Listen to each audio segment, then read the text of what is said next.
Welcome to Kung Fu Africa number 2. This is a new hero that Marvel has added, and this will be my last video. But I won't be the one talking for 5 minutes and 18 seconds. It will be this person, and he's going to tell you how to say this Marvel character's name. I'm going to crank up the volume on this thing, and then we're going to be done. So, brace yourselves. So, here we go. New superhero has been added to Marvel Comics Champions series. Her name is Amka Aliak. She is known as Snowguard. Amka Aliak is an Inuit teenager from northern Canada. She comes from Pangnirtung, a town in the territory of Nunavut. Inuit is the name for the native or indigenous people living in northern Canada, as well as parts of Greenland and the American state of Alaska. Nunavut is one of 4 areas that make up the homeland for Canada's Inuit population. Amka Aliak first appeared last month in Champions issue number 19. She began as a normal girl who became interested in the sudden appearance of a mysterious factory near her home. When she decides to investigate, a new great adventure begins. Her character is powered by an Inuit spirit force named Sila. She gains the power to shapeshift, which means she can change her form from a girl to an animal. Amka Aliak is struck with mythical power in the newest comic book, Champions number 20. Her superhero persona, Snowguard, will come to life in Champions number 21, to be released in June.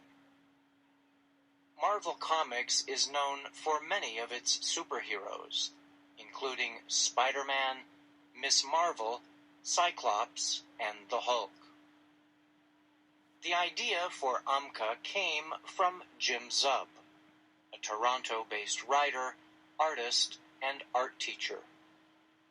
He took over writing the Champions series, beginning with number 19.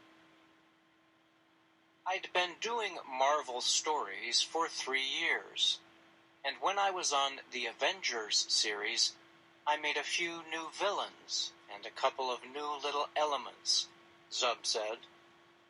There are Canadian superheroes at Marvel, but there haven't been any new ones in quite a while, and there haven't been any teenaged heroes. That is when Zub decided to turn to the Inuit people, whose traditions include myths. Some of their stories describe creatures with human-like characteristics. The writer teamed up with South African artist Sean Isaksa and colorist Marcio Menz to bring Amka Aliak to life.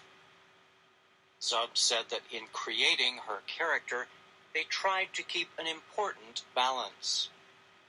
They wanted to make sure she represented the things that make indigenous culture special and interesting. But they did not want the character to fall too far into stereotypes. Zub said he carefully researched Inuit history and culture.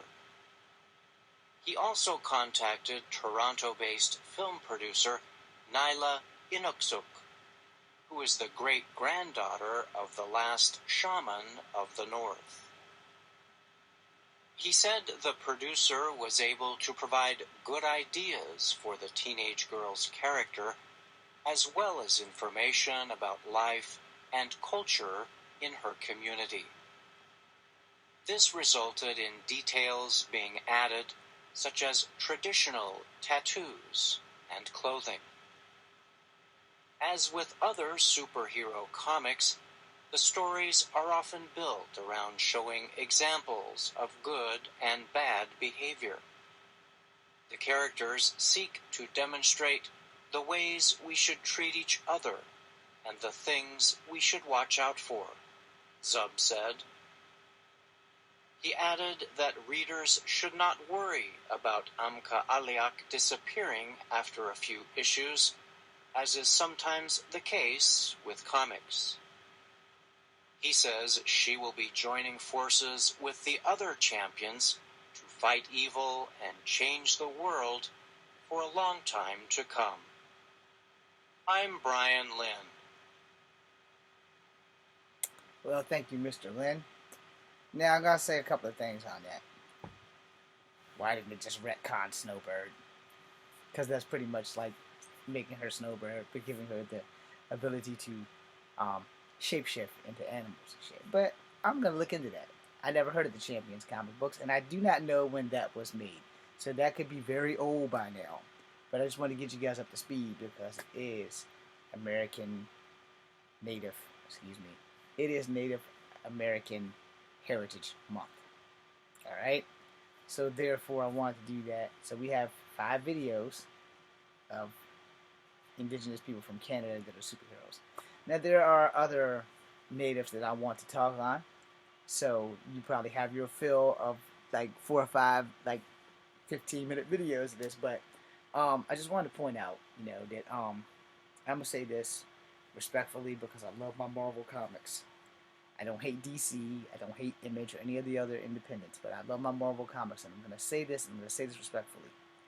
They need to push more native characters.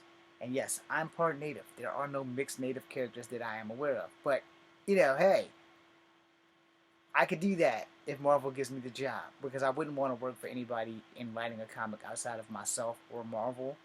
And I'm ready to go, but I would want more to be an actor and play the character versus writing the character, unless they allow me to do both.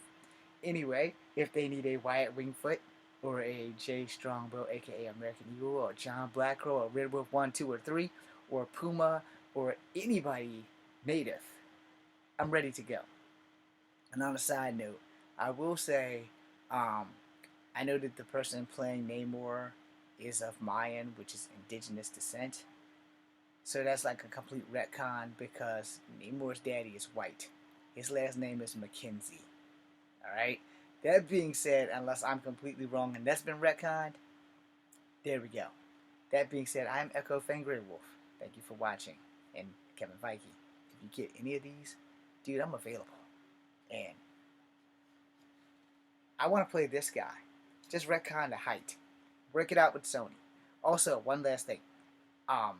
Miguel O'Hara should also be considered indigenous because his mom is Mexican and his daddy is white.